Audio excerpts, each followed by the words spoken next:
Libanaises, Libanais, mes chers amis, une fois encore, je voulais m'adresser à vous directement.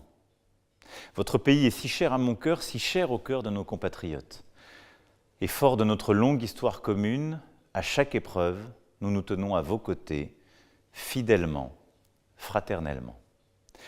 Après l'explosion du port de Beyrouth du 4 août 2020, j'étais venu, 2 jours plus tard, exprimer la solidarité indéfectible des Français pour le peuple libanais. Aujourd'hui, à nouveau, le Liban est frappé par le chagrin et la peur.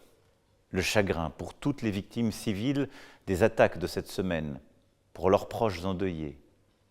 La peur aussi, celle qu'à la crise économique, à la crise politique, à la crise sociale qui vous affecte, s'ajoute maintenant la guerre.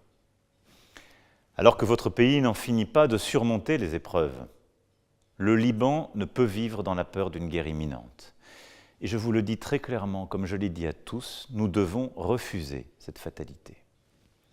Aujourd'hui, j'ai eu l'occasion d'échanger avec vos dirigeants, avec aussi les acteurs déterminants de la crise d'Israël à l'Iran. Je leur ai dit que le Liban devait être préservé et la guerre évitée. Et il appartient à vos responsables politiques aussi d'agir en ce sens, et c'est ce que je leur ai dit. Un chemin diplomatique existe. Il est exigeant, et c'est celui que la France veut tracer pour le Liban avec tous ses partenaires. Nous agissons au nom de nos valeurs, de notre amitié, de nos sentiments fraternels pour le Liban. Nous le faisons avec clarté et en disant la vérité à tous. Israéliens, Iraniens, partenaires internationaux et régionaux, dirigeants libanais, et la vérité, chacun la connaît. D'abord, personne n'a intérêt à l'escalade. Ensuite, l'intégrité, la sécurité, la souveraineté du Liban doivent être préservées. Et rien, aucune aventure régionale, aucun intérêt privé, aucune fidélité à quelque cause que ce soit ne mérite de déclencher un conflit au Liban. Enfin, plus que jamais, il vous faut dans cet instant un président pour assumer la conduite du pays face aux menaces qui pèsent sur vous.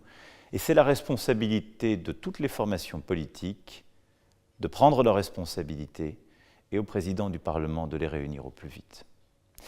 Je le sais, dans la confusion, dans le chagrin, l'espoir est une denrée rare. Dans cette confusion, dans ce chagrin, la France se tient à vos côtés. Parce que la guerre n'est pas inéluctable. Et la France ne cessera de dire que l'avenir du Liban doit s'écrire au Liban et par le peuple libanais. Voilà, mes chers amis, ce que ce soir je voulais vous dire, et au nom de mes compatriotes, vous redire à nouveau notre amitié fraternelle, et vous dire que la France est et restera le garant de cette exigence et de cette espérance.